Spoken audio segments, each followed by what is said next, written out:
She was born in 1940, African-American woman down south, Tennessee.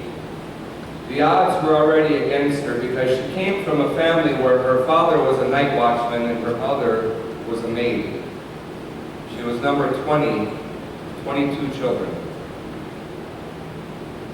The odds were against her in that she obviously didn't have any means financially, and she was also of a race that was oppressed at the time that had no chance, according to everybody else, of surviving or of making anything of herself. But to make matters worse, she was born prematurely. She was 4.5 pounds when she was born. So physically, besides all of the other things against her, she had all of these things in front of her as an obstacle. This huge wall that she couldn't possibly overcome, so people said, in order to find success in life, whatever that might mean. But as if all that weren't enough, she contracted polio when she was 2. And so her leg twisted to the side and her ankle was twisted, and so she had to wear a brace on her leg, all the way from her knee up down to her foot, until the time she was 12. By the time she was 12, finally her leg was straight enough to do the things that she wanted to do. See, she'd watched her sister play basketball for the school so many times, and she was so jealous. She wanted to do that. She wanted to be able to go out there and run freely like all the other kids.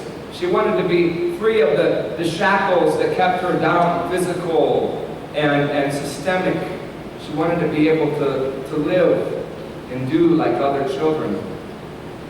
And so, as she was playing basketball and getting better and better, there was a coach from a certain Tennessee university who saw her running up and down the court and said, "Girl, you're fast." She was so fast, in fact, that at the age of 16, she went and won a bronze medal at the Olympics in 1956. 4 years later, Wilma Rudolph was named the fastest woman alive. And she won 3 gold medals in Rome. She broke the record for the 100 meter, running a time of 11 flat. She broke the 200 meter record. And she broke the record for the 400 relay for the women. She proved that it doesn't matter what obstacles are in front of you, you don't know what the outcome is, because there's always tomorrow. And you don't know what tomorrow holds. So you live life, even when it's bad, as if everything was somehow okay. See, she went on to finish her degree at the university. She became a teacher, but then she became a national commentator for sports. This is the 1960s, folks. African-American woman on national TV as a commentator for sports. She went on to have her own show. Wilma Rudolph didn't give up. No matter how many things were stacked up against her, she didn't give up. I met a kid yesterday on the way back from Weston's football game. Got rained out at halftime, and we're all running to the car, and I'm driving these kids home. 2 African-American boys sitting in my back seat talking, and one of them says to me out of the blue, "I tell my mother every day that I could die tomorrow." 12 years old. I don't want to hear those words out of my son's mouth. Pretty depressing. He says, "I went with my cousin to the south side once, and we went to this place, and we had some fun, played games, whatever. And I was going to go with him the following week, but I decided I wanted to stay home and relax. So it's a good thing I did, because there was a shooting here that day." Said, "Tell my mom, I'm not being dark, not being macabre. I could die tomorrow." There's a lot of things that tomorrow could hold for us. And we look at the Hebrews here in this story in Exodus. We see an okay outcome, but let's think about this. Remember last week we talked about Joseph. Okay? So there's this promise to Abraham that you are going to become a great nation. But then Abraham can't even have any children because his wife can't bear kids. but somehow she has kids. But then comes his next son, and he's supposed to kill the son whom his lineage is going to go through to make this promise come to fruition. Somehow God comes in at the last minute and still gives hope. And then there's Joseph, son of Jacob, son of Israel, the one who dreams, the one who sees himself rising up as a great leader over the people. But his brothers sell him off. Things work out just fine. He comes in favor of the Pharaoh, but look what happens. There's a new king in town. He's not looking upon the Israelites with as much favor as the old king did. He didn't care what Daddy did. He's the new act in town.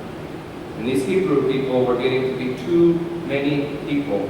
The interesting thing here in this verse is the first time that the Hebrew people were called a nation, the first time that the Israelites were called a nation of people was when they were slaves in Egypt. How's that for irony? That's pretty funny. Calls them a nation when they're in captivity. What kind of a nation is that? But then there's the man who would be the deliverer of the Hebrew people. But unfortunately, there's a decree in the land that if you're a Hebrew male, you have to die at birth. That's the rule. He's kept for 3 months. He's kept safe. Everything seems okay when finally his mother, I don't know, maybe she becomes scared. Maybe she's afraid of what could happen to the rest of her family. I'm sure Moses wasn't the only kid. I'm sure she had lots of kids, maybe girls. We know she had Miriam, Moses' sister. Maybe she was afraid for their lives. So she puts them in a reed basket and drops them in the river. Now, most of you have probably seen the Mississippi. Multiply that by a lot, and there's the Nile. What are your chances of surviving as the baby is dropped into the river? Yeah, he was in a reed basket, okay, but how long is that going to hold up? But the very daughter of the one who created a system that said you cannot live finds this child. Says, I will raise him as my own.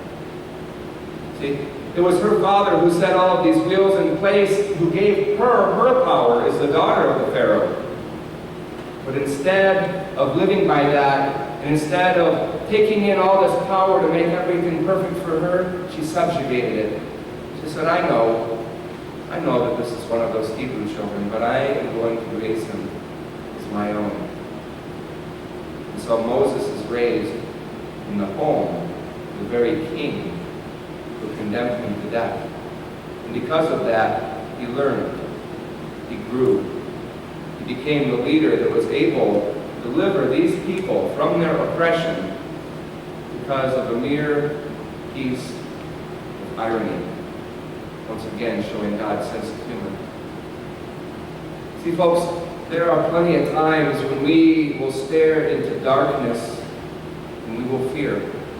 Because darkness, we're told, is a place of evil. It's a place of uncertainty. It's a place where all the bad things are, where our imaginations run wild and tell us that there's something there that's going to get us, something there that's going to keep us down, something that will prevent us from finding and living out our dreams, from succeeding in this life, something that might even kill us. And we stare into the darkness, fear, and trepidation. You see, this passage teaches us that there's something different. When Peter was asked by Jesus, who do you say I am? Well, they say you're so-and-so and so-and-so. No, who do you say I am? I want you with confidence to look me in the eye and tell me, who do you think that I am? Things would have gone really bad. Things went really bad for Peter a lot of times because he said a lot of dumb things. And he looks Jesus in the eye and he says, you are the Messiah, Son of the living God. He had confidence in what he was saying was right. He took a risk. We don't think about this. We don't think of him as taking a risk. He said the right thing, so what's wrong with that? Yeah, but what if it wasn't the right thing? had the confidence to say what he was convicted of. And he let it come out of his mouth. And because of that, he was rewarded. Moses, and just like Wilma Rudolph, and just like I hope with the kid that I talked to yesterday, because I will tell him the same thing that I'm telling you now, that we should stare into the darkness not as a place of evil and fear, but we should stare into the darkness as a place of infinite possibility. A place where infinite possibilities have not yet become a reality, and there are so many that we don't know which one is going to become real, but we, through the power of God, are the masters, the creators of that reality. With the realization that God did not create the universe and then abandon us. It's not like the song From a Distance, right? God is watching us from a distance. No, God is with us always. Within us, around us, continuously creating. All of these endless possibilities lie there in the darkness, but the light will shine upon it as each possibility becomes a reality. As each today gives on into tomorrow, the light will shine upon it, the darkness will go, and we will see the reality that we, with the help and power of God, with our own hands, have created. If Pharaoh's daughter not said, I don't care what Daddy says, I'm going to take care of this boy, history would have been very different for all of us. It's likely we wouldn't be sitting in a church today. There wouldn't be any such thing. But somehow, because she didn't fear, because she cared, because out of her compassion and love and her courage, she stared into darkness and made what could be into what is. It's my encouragement for all of us, whatever the obstacle is before us, whatever it is that makes us want to hunker down in the corner and cover our head with a blanket because things are just too darn scary to face. Remember that God goes with us wherever we go. Stand up proud and tall and strong and take that blanket off your head and stare into the darkness and command what isn't into what will be. Speaking to that which is not yet as though it already were, and it will become something amazing, something powerful. And we'll be able to say with God's help, I did that. This next song is called Tomorrow. It's actually called Ashita in Japanese. There are subtitles to it. It's one of my favorite songs. It's a love song, but yet it is a song about we always have a tomorrow. And we can make that tomorrow into what we want